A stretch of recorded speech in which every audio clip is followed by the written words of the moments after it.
बहुत जन्म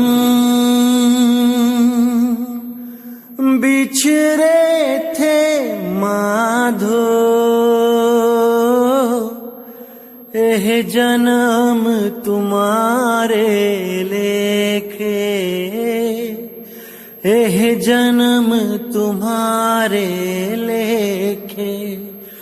बहुत जन्म बिछड़े थे माधो, एह जन्म तुम्हारे लेखे, एह जन्म तुम्हारे लेखे। बहुत जन्म बिछड़े थे माधो, एह जन्म तुम्हारे लेखे, एह जन्म तुम्हारे लेखे। कहे रविदास आस लग जीवों, चिर भयो दर्शन देखे। बहुत जन्म बिछड़े थे माधो, एह जन्म तुम्हारे लेखे, एह जन्म तुम्हारे लेखे। नमस्कार मेरे प्यारे भाइयों, मेरे परमात्मा के प्यारे जीव हंसों। मैं परमपिता परमात्मा से यही अरदास करता हूं कि आप सब मेरे भाइयों का विवेक पहले से ज्यादा और ज्यादा और ज्यादा से ज्यादा बढ़ता ही जाए, और ऐसी कोई दुविधा ना रहे जो आपको 1% भी भ्रमित कर पाए। हर चीज एकदम क्लियर होती चली जाए और मेरे भाइयों को इस जीवन का असली लक्ष्य समझ में आ जाए। आखिर क्यों हमें ये जीवन मिला है, ये इंसान जीवन हमें क्यों मिला है, इसका लक्ष्य अच्छी तरह समझ में आ जाए, तभी ये जीवन सफल होगा मेरे भाई।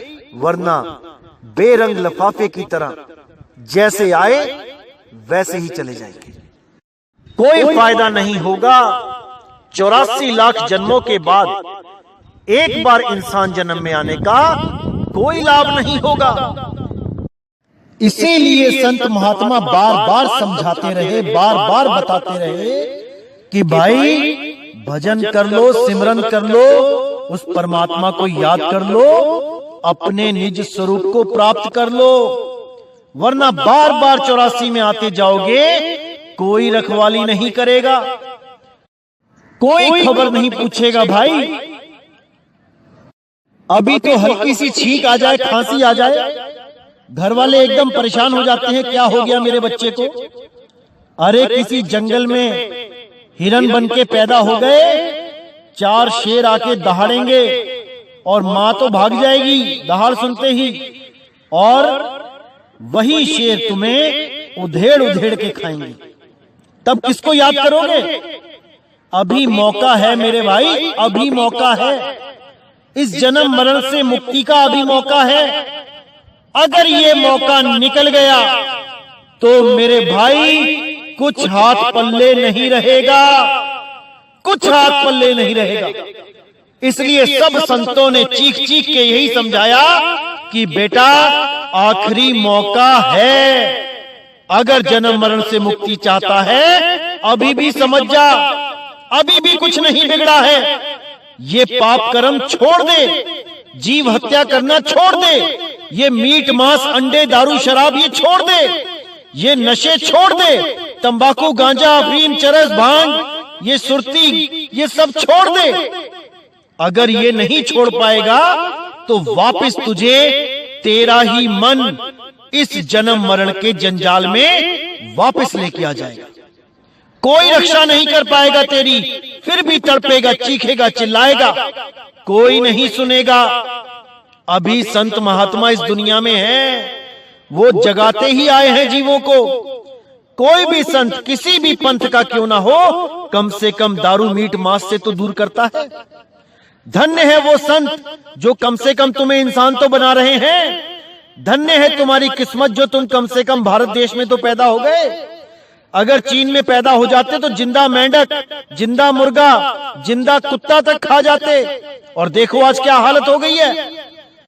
इन्हीं लोगों की वजह से ये कोरोना वायरस आया और सारी दुनिया में कोहराम मचा रहा है।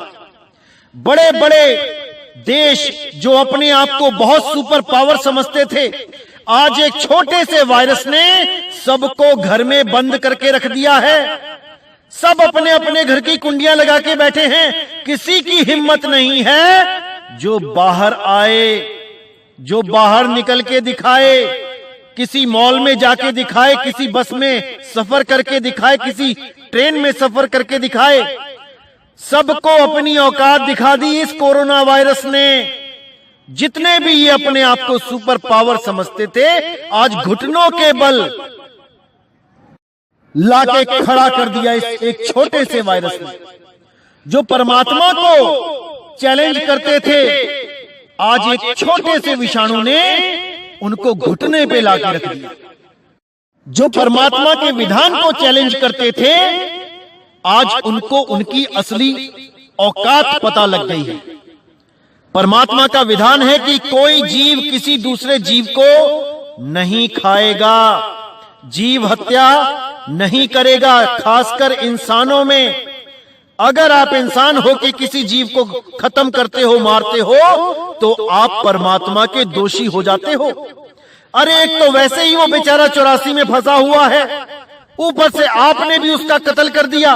वो जाए तो जाए कहां? अरे तुम्हारा ही भाई, तुम्हारा ही पिता, तुम्हारी ही माँ, यही लोग तो मर के बकरी मुर्गी बन जाते हैं और तुम उसी माँ को, उसी भाई को काट के खा जाते हो।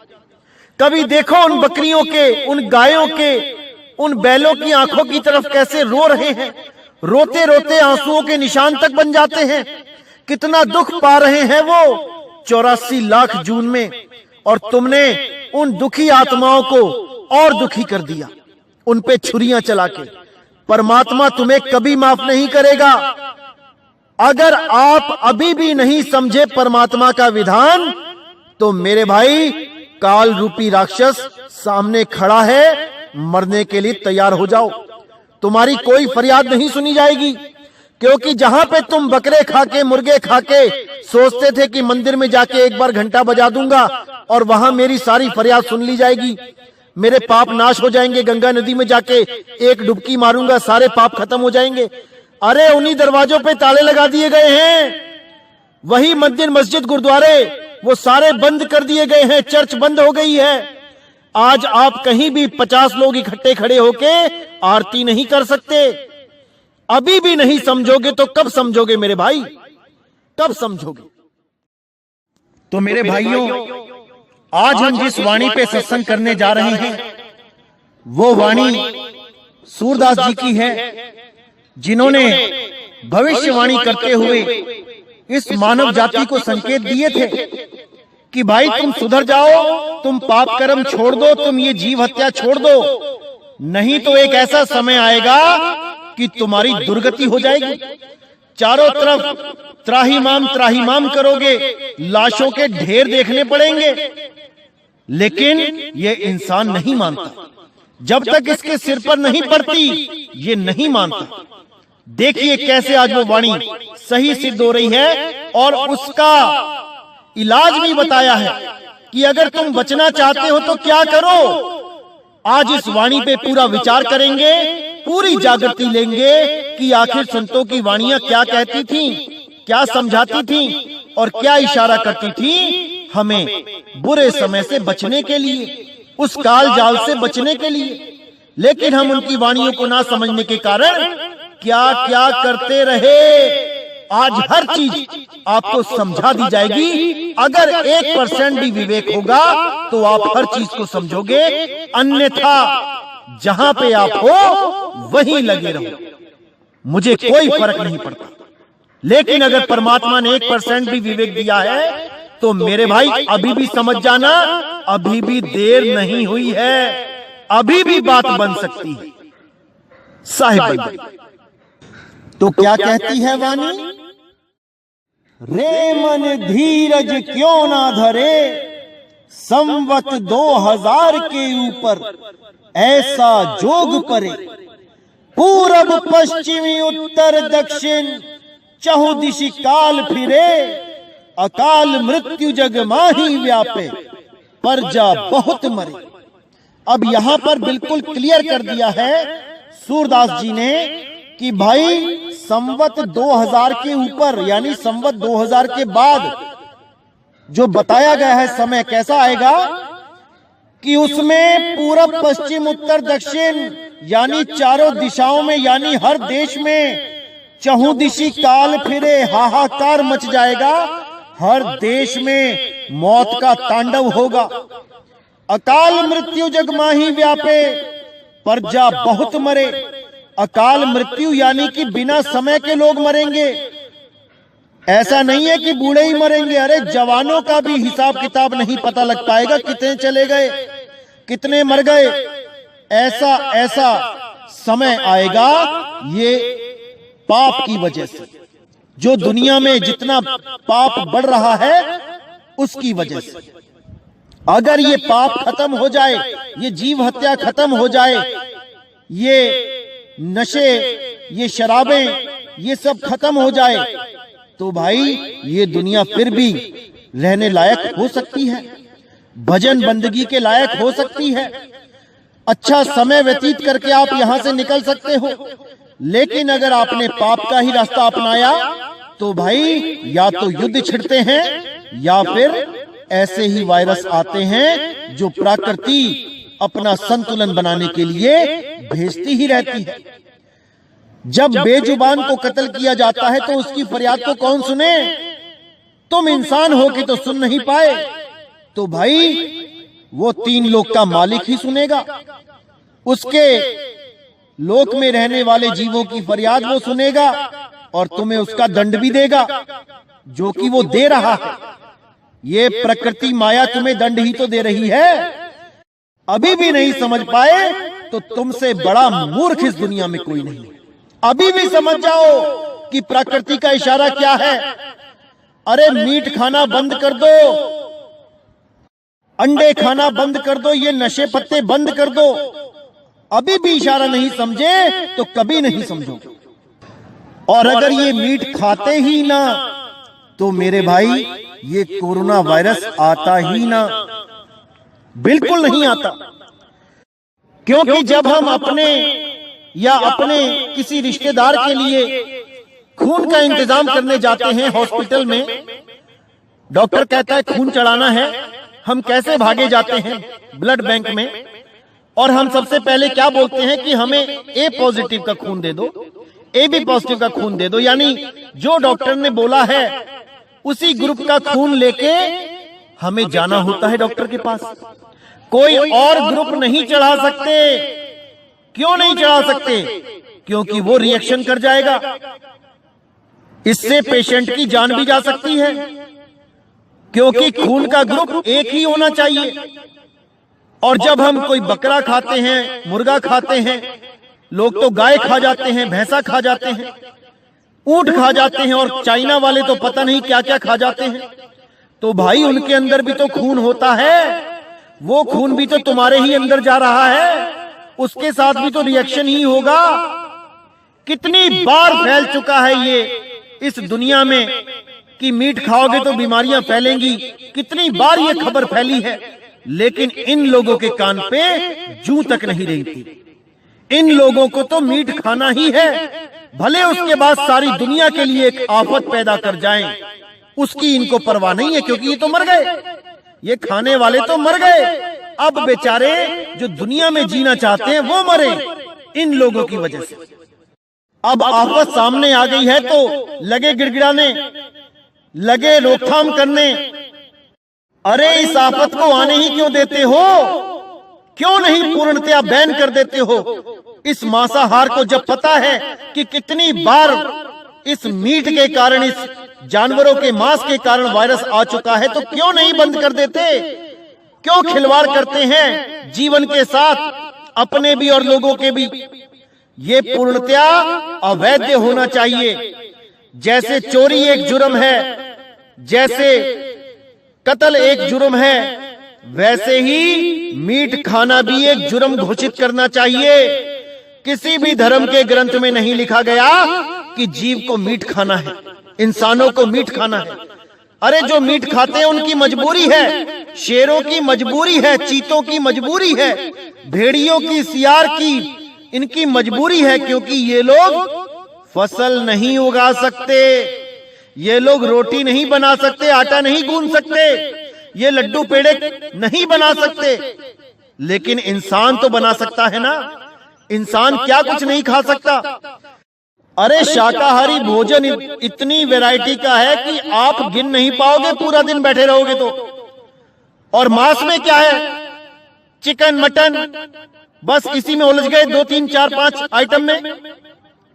अरे शाकाहार में आप 56 भोग कर सकते हो, और भी इतने इतने आप डिश बना सकते हो जिसका कोई अंत नहीं है। लेकिन मरना है, कोरोना लेके आना है, इसलिए मीट खाना है, खुद भी मरना है, लोगों को भी मारना है। कसम जो खा ली है कि ना जिएंगे ना जीने देंगे। अरे भारत के नियम के अनुसार चलो, भारत के संतों के अनुसार चलो, जियो और जीने दो, लिव एंड लेट लिव। यही पूरे ब्रह्मांड के लिए सबसे बड़ा महामंत्र है। अगर कोई माने तो संत तो कह के चले गए, लेकिन इन लोगों के दिमाग में नहीं बात गई है। इनको तो बेमौत मरने की आदत पड़ी हुई है। हर बार कोई ना कोई वायरस आ जाता है मीट खाने से, और बस मौत शुरू, तांडव शुरू। फिर थोड़े दिन छोड़ देते हैं, फिर भूल जाते हैं उस मौत के डर को। लेकिन इस बार प्रकृति ने कुछ बड़ा ही इंतजाम कर रखा है, और इस बार ये अकल दे के ही जाएगी। इसलिए मेरे भाइयों, इससे पहले कि प्रकृति कुछ ऐसा खेल खेले कि तुम्हारी हालत खराब हो जाए, आज ही परमात्मा की सौगंध खा लो। जिस भी इष्ट को आप मानते हो, आज सौगंध खा लो कि आज के बाद मैं कभी भी एक पीस भी मीट का अपने मुंह में नहीं जाने दूंगा, क्योंकि उस मीट के साथ खून भी जाता है मेरे भाई। पता नहीं कौन सा ब्लड ग्रुप खा गए तुम, पता नहीं कौन सा ब्लड ग्रुप तुम्हारे पेट में चला गया, और वो तुम्हारे खून में मिलके एक नए विषाणु को पैदा कर देगा। इसलिए आज से कसम खा लो कि मीट की तरफ देखना भी नहीं है। तब समझ लो कि तुम इस दुनिया में थोड़ी बहुत सुख सुविधाओं के साथ जीने लायक हो जाओगे। अन्यथा हर चौथे पांचवें साल में तुम्हें ये मौत का तांडव देखना ही पड़ेगा। कब तक बचोगे, कब तक छुपोगे अपने अपने घरों में?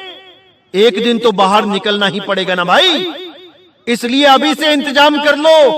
अगर थोड़े दिन सुख के बिताने हैं तो अपना माहौल सुधारो, एनवायरनमेंट सुधारो, तब यहां पे रह के जीवन जी पाओगे और थोड़ी बहुत भक्ति कर पाओगे। तो यहां वाणी में बिल्कुल साफ क्लियर कर दिया गया कि संवत 2000 के ऊपर ऐसा जोग परे, ऐसा जोग आएगा कि पूरा पश्चिम उत्तर दक्षिण में काल घूमेगा, और इतना सूक्ष्म काल होगा कि सूक्ष्मदर्शी से ही दिखाई देगा। तुम तो देख भी नहीं पाओगे कब वो तुम्हें अपने गिरफ्त में ले लेगा, कब तुम्हारी गर्दन पकड़ लेगा।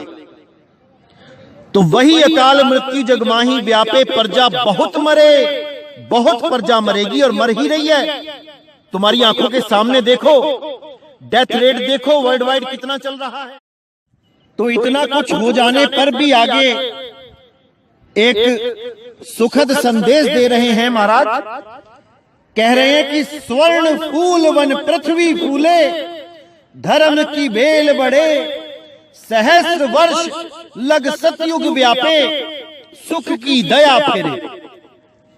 अब यहां पर एक अच्छा संदेश भी दे रहे हैं कि ये जो तबाही आनी है ये तो आएगी ही, इसको तो कोई रोक नहीं सकता। लेकिन जब ये तबाही पूर्णतः खत्म हो जाएगी, जब हिसाब किताब पूरा कर लेगी ये प्रकृति, तब एक ऐसी धर्म की बेल बढ़ेगी। धर्म की बेल यानी जैसे बेल होती है ऊपर की तरफ बढ़ती रहती है। आप कोई भी बेल लगाते हो पहले छोटी होती है, लेकिन एक बार बढ़ने लग जाए तो पूरे पूरे पेड़ को कवर कर लेती है, पूरे पूरे मकानों में छा जाती है। इसीलिए बोला स्वर्ण फूल, वो सोने का फूल। कौन सा फूल? उसी कमल के फूल की बात हो रही है जहां पर बंदी छोड़ सतगुरु कबीर साहब उतरते हैं। वही स्वर्ण फूल वन पृथ्वी फूले। इस पृथ्वी पर उस फूल की महिमा अनंत होगी, क्योंकि वो फूल भी एक कोड है। कोई ये कमल का फूल ना समझने लग जाए कि जो कीचड़ में कमल का फूल होता है। ये स्वर्ण फूल कुछ अलग चीज है भाई। जब नामदान की बख्शिश होती है तब इसके बारे में बताया जाता है। स्वर्ण फूल वन पृथ्वी फूले, धर्म की बेल बढ़े, सहस्त्र वर्ष लग सतयुग व्यापे, सुख की दया फिरे। तो जब ये बला टलेगी तब 1000 साल के लिए सतयुग व्यापेगा, यानी इंसान को अकल आ जाएगी। इसके मन में परमात्मा के नाम का डर बैठेगा, जीव हत्या करने से कांपेगा। एक जगह ऐड चल रही थी, 100 रुपए में 5 मुर्गे बेच रहा था भाई, लेकिन उसको कोई खरीदार नहीं मिल रहा था। यही डर इन इंसानों को दोबारा इंसान बनाएगा जो हैवान बन चुके हैं, जो जीव हत्या करने में लगे हैं। उनको यही डर इंसान बनाएगा। और ये सत्संग जो 2020 में पूरी दुनिया में छाएगा, जो हर धर्म के लोगों को सत्य का पाठ पढ़ाएगा, इसका भी समय निश्चित किया गया था 2020 में। क्योंकि कबीर साहब ने कहा था घर घर होगा बोध विचारा। हर घर में बोध होगा, विचार किया जाएगा। तो घर घर में विचार कैसे होगा जब घर वाले घर ही नहीं रहते? वो तो सुबह जाते हैं काम पे और शाम को आते हैं और आके ही थक हार के सो जाते हैं, फिर सुबह निकल जाते हैं, फिर शाम को आते हैं, थक हार के सो जाते हैं। बॉस घर में भी जीने नहीं देता, टारगेट पूरे नहीं होते। ऑफिस में तो परेशान होते ही होते हैं, घर आके भी सांस नहीं मिलती है। कब सुनेंगे सत्संग? कब जानेंगे अपने जीवन का लक्ष्य? तो परमात्मा ने ये समय भी चुना हुआ था कि भाई घर घर में जब लोग बैठेंगे आके, जब घर से बाहर निकलना ही मना हो जाएगा, तब क्या करेंगे? तब पूरा दिन कोरोना देखेंगे मोबाइल में, या फिर भगवान को खोजेंगे मोबाइल में, कोई सत्संग सुनेंगे, कोई धार्मिक कार्य सुनेंगे, और क्या करेंगे? इसीलिए ये समय चुना गया था कि घर घर होगा बोध विचारा। वो सत्य नाम का डंका घर घर बजेगा, सत्य नाम को जानेंगे लोग, हर घर में सत्संग चला करेगा। तो ये वही समय है मेरे भाई जब सरकार भी 1.5-2 महीने के लिए तुम्हें घर पे बैठा देगी कि बाहर मत निकलो, घर में रहो और सत्संग सुनो। तो भाई समय आ चुका है अब जागने का। बहुत सो लिए, अब जागना चाहिए हमें। हम इंसान हैं, हम जानवर नहीं हैं जो कोई हमें समझाए और समझ ना पाए। हमें हर चीज को समझना पड़ेगा, तभी जन्म मरण से मुक्त होंगे। नहीं तो हर जन्म में यही मौत का तांडव बार बार देखते रहेंगे। अरे एक बार मरना कितना मुश्किल है, और हम बार बार मरने के लिए इस दुनिया में आते रहते हैं। सोचो, एक बार मरने से कितना डर लग रहा है, बार बार मरने में कितनी हालत खराब होती है। सोचो एक बार। इसीलिए साहिब कह रहे बार बार मरना खत्म करो। इस बार ऐसा मरो कि दोबारा पैदा ही ना हो। पैदा नहीं होगे तो मरोगे ही नहीं। यही मूल ज्ञान। तो आगे कहते हैं, काल जाल से वही बचे जो गुरु का ध्यान धरे। सूरदास ये हरि की लीला, तारे ना ही टरे। तो यहां बिल्कुल क्लियर कर दिया कि काल जाल से वही बचे, यानी मौत से वही बचेंगे, काल जाल से वही बचेंगे जो गुरु का ध्यान धरे। नाम नहीं जपे कि नाम जपने लग जाओ, ओम कलियम हरियम शरियम, या फिर ओम सोम सत्य कबीर, या फिर ज्योत निरंजन ओंकार आरंकार सोम सतनाम, या सतपुरुष अकाल मूर्त शब्द स्वरूपी राम, ये नाम नहीं बचाएंगे आपको। अरे साफ क्लियर लिखा है, काल जाल से वही बचे जो गुरु का ध्यान धरे, जो गुरु ध्यान धरे। उस शब्द गुरु का जो ध्यान धरेगा केवल वही काल जाल से बचेगा। अगर उसको कोरोना हो भी गया है तब भी वो अगर ध्यान धरेगा तो परमात्मा उसकी पूरी रक्षा करेंगे। उसको इतना आनंद देंगे, इतना आनंद देंगे कि वो भूल जाएगा कि मेरे पास कोई शरीर भी है।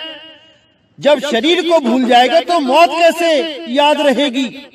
जब शरीर से वो अलग हो जाएगा तो शरीर का कष्ट भी खत्म हो जाएगा। यही एक रास्ता है जन्म मरण से बचने का। क्योंकि अगर आपके पास परम आनंद है तब आप किसी भी दुख को महसूस ही नहीं कर सकते। इसीलिए साहिब ने बोला, जिस मरने से जग डरे मेरे मन आनंद, मरने पर ही पाइए पूर्ण परमानंद, पूर्ण परमानंद। तो सूरदास जी कहते हैं कि सूरदास ये हर की लीला, टारे ना ही टरे।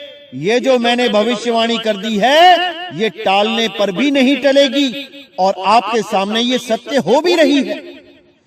किसी को कोई संदेह नहीं है कि सूरदास जी ने बिल्कुल सही भविष्यवाणी की है, कोई संदेह नहीं है। ये सब अपनी आंखों के सामने ही हो रहा है।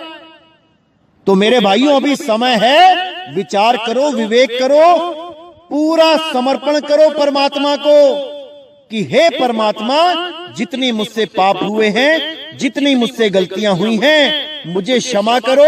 आपकी सौगंध खाके मैं ये वादा करता हूं कि आज के बाद मैं कभी जीव हत्या नहीं करूंगा, वो भी इस जुबान की खातिर, इस जीव के स्वाद की खातिर। मैं कभी किसी जीव को नहीं मारूंगा, ना ही मैं उसके मांस का भक्षण करूंगा। मुझे भक्ति प्रदान करो, मुझे सतनाम प्रदान करो, अपना सत्य नाम मुझे दान दो। इसीलिए बोला जाता है कि दाना सिर दान, नाम दान। और नामदान में क्या दान मिलेगा? सत्य नाम। तो सतनाम कोई 52 अक्षरी मंत्र नहीं है भाई कि आप सतनाम सतनाम जपोगे तो सतनाम मिल जाएगा। सतनाम एक भेद है, वही सार नाम है, सार शब्द है। अरे सत्य नाम है सार, बूझो संत विवेक करी, उतरो भव जल पार, सतगुरु का उपदेश यही। तो भाई अभी समय है, संभल जाओ, सुधर जाओ, ये जीव हत्या बंद कर दो मेरे भाइयों। नहीं तो ऐसी ऐसी बीमारियां आने वाली हैं कि इंसान का नामो निशान इस दुनिया से खत्म हो जाएगा। सुधर जाओ मेरे भाइयों, सुधर जाओ, अभी समय है, अभी समय है। लेकिन एक बार ये समय हाथ से निकल गया तो हाथ मलने के सिवा कुछ नहीं मिलेगा। तो मेरे भाइयों, जितना विवेक है सारा लगा दो और इस सत्संग को हर ग्रुप में शेयर कर दो ताकि लोगों को समझ में आए कि आज जिस मुसीबत से उनका पाला पड़ा है वो मुसीबत क्यों आई है और कैसे टलेगी। हर जगह ये सत्संग फैला दो, हर जीव को ये सत्संग पहुंच जाना चाहिए। परमात्मा की दया होगी तो वो जरूर जागेगा। तो मेरे भाइयों, और भी बहुत सी भविष्यवाणी है जो आगे मैं बताता रहूंगा। एक एक चीज को 2020 में क्लियर कर दिया जाएगा, हर चीज खोल दी जाएगी।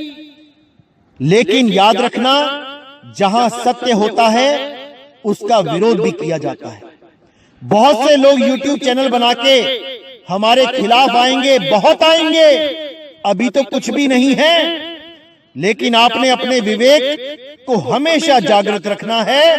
हर चीज में आपने सत्य सत्य का निर्णय करना है, तभी आप इस जन्म मरण से निकल पाओगे मेरे भाइयों। नहीं तो ये काल के दूत आपको कहीं ना कहीं भरमा देंगे। सबसे बड़ा भरम जाल इनका क्या होता है आपको मैं क्लियर कर देता हूं। ये काल के दूत जितने भी आएंगे अब, ये सब यही जोर लगाएंगे कि परमात्मा हर जगह है, परमात्मा कण कण में है, ऐसा कोई स्थान नहीं जहां परमात्मा नहीं है। और उसके बाद ये लोग हमारे खिलाफ क्या बोलेंगे कि वो पंथ वहां ध्यान लगवाता है, वहां पे ध्यान मत लगाओ, वहां परमात्मा नहीं मिलेगा। अरे तुम अपनी जुबान पे तो टिक जाओ। अगर परमात्मा हर जगह है तो भाई कहीं भी ध्यान लगा लो, वो हर जगह मिल जाएगा। इतना भी नहीं ये लोग विचार कर पाते कि बोलते क्या हैं और कहते क्या है, करते क्या है। कथनी करनी मैच नहीं होती इनकी। इसलिए मेरे भाई, अगर आगे से कोई भी ऐसा सत्संग आप सुनते हो जहां पर कोई भी अगर ये बोलता है कि परमात्मा हर जगह विद्यमान है और ये भी बोलता है कि जो नितिन ध्यान लगाने के लिए बोल रहा है वहां पे ध्यान लगाने से परमात्मा नहीं मिलेगा, आओ तुम्हें मैं बताता हूं ध्यान कहां लगाना है, तो उसको लताड़ देना। उसको यही सवाल पूछना कि तुम्हें यही नहीं पता कि परमात्मा अगर हर जगह है तो कहीं भी ध्यान लगा लो, परमात्मा ही मिलेगा। फिर हम वहां ध्यान क्यों लगाएं जहां पे तुम बता रहे हो? क्योंकि मेरे भाइयों, ये त्रिकुटी में ही ध्यान लगवाते हैं, श्वासों का अजपा जाप करवाते हैं। बहुत शातिर हैं ये काल के दूत, ये मंत्र जपवाते हैं, मंत्रों में उलझाते हैं। अब इनके जाल में नहीं उलझना है। मेरे भाइयों का इतना विवेक जाग गया है कि अब मुझे किसी से कोई दिक्कत नहीं है। हजारों यूट्यूब चैनल बना के आ जाओ, लेकिन मेरे भाइयों को अब तुम लोग भरमा नहीं सकते, क्योंकि साहिब ने साफ बोला है कि मैं हर जगह नहीं हूं। अरे नहीं प्राण में, नहीं पिंड में, ना तीर्थ में, ना मूरत में। कितना बोला है साहिब ने कि मैं यहां भी नहीं, वहां भी नहीं। और ये भ्रमित करने वाले काल के दूत परमात्मा को हर जगह स्थित कर देते हैं कि वो पत्थर में भी है, मिट्टी में भी है, हवा में भी है। ऐसे भरमाते हैं ये लोग। अरे भाई, परमात्मा इस सपने में नहीं है, परमात्मा जागा हुआ है, वो सपने से परे है। अगर वो सपने में आके तुम्हें ज्ञान दे भी देता है तो तुम्हें सपने से बाहर जाने का ज्ञान देता है, ना कि वो ये कहता है कि इस दृश्य में जितना भी दृश्य दिखाई दे रहे हैं सपने में, इन दृश्यों में मैं रमा हुआ हूं। अरे नहीं भाई, परमात्मा इन दृश्यों से परे है, परमात्मा इस सपने से परे है और वो तुमको भी परे करवाने आया है। समझ जाओ मेरे भाइयों, इसको समझ जाओ। तो मेरे भाइयों, आज का सत्संग यही समाप्त करता हूं और फिर से ये संदेश देता हूं कि आपस में प्रेम करो। कितने लोग एक दूसरे को मारने की प्लानिंग करते रहे आज कि मैं उसको मार दूं, मैं उसको मार दूं। कितने लोग साजिशें बनाते रहे, सास बहू को मारने की साजिश करती रही, बहू सास को मारने की साजिश करती रही। कोई पति पत्नी को मारने की साजिश कर रहा था, कोई प्रेमी प्रेमिका को मारने की साजिश कर रहा था। अरे भाई, ये मौत का तांडव ऐसा है कि तुम्हें प्रेम करना सिखा देगा, तुम्हें प्रेम करना सिखा देगा। इसलिए मेरे भाई, इस दुनिया से नफरत का बीज सदा के लिए खत्म कर दो। भाईचारे से रहो, सब धर्म एक हैं, किसी का धर्म बड़ा छोटा नहीं है। आज हर धर्म के मंदिर मस्जिद में ताले लग चुके हैं। सोचो, जिसके पास तुम अरदास करने जाने वाले थे कि मुझे कोरोना वायरस से बचा लो भगवान, उसका भी दरवाजा बंद कर दिया गया है। अरे कहां जाओगे अब? अभी भी नहीं समझे तो कभी नहीं समझोगे। इसलिए मेरे भाई, इंसान हो, इंसानों वाले काम करो, मालिक को याद करो, परमात्मा को याद करो, भजन बंदगी करो, भक्ति करो। दोबारा ये समय नहीं मिलेगा। तो मेरे भाइयों, इसी के साथ मैं सत्संग समाप्त करता हूं और अगला सत्संग बहुत जल्दी आएगा। तब तक आप लोग अपना विवेक बढ़ाते रहें, विचार करते रहें, सत्संग में बोले गए एक एक लफ्ज पे विचार करें, ध्यान करें और परमात्मा के साथ प्रेम करें। वही एक आखिरी रास्ता है जो आपको इस जन्म मरण से बाहर कर सकता है। तो मुझे विदा करें। जय गुरु बंदी छोड़ बराक साहिब, जय गुरु बंदी छोड़ साधु शरण साहिब, जय गुरु बंदी छोड़ बाबा मदन साहिब, बाबा नानक साहिब, बाबा अंगद देव साहिब, बाबा रविदास साहिब, बाबा धर्मदास साहिब, बाबा दादू जी, पलटू जी, बीका जी। जय जय सतगुरु बंदी छोड़ सतगुरु सत्य कबीर साहिब की सदा ही जय हो, सदा ही जय हो मेरे मालिक की साहिब बंदगी सतनाम।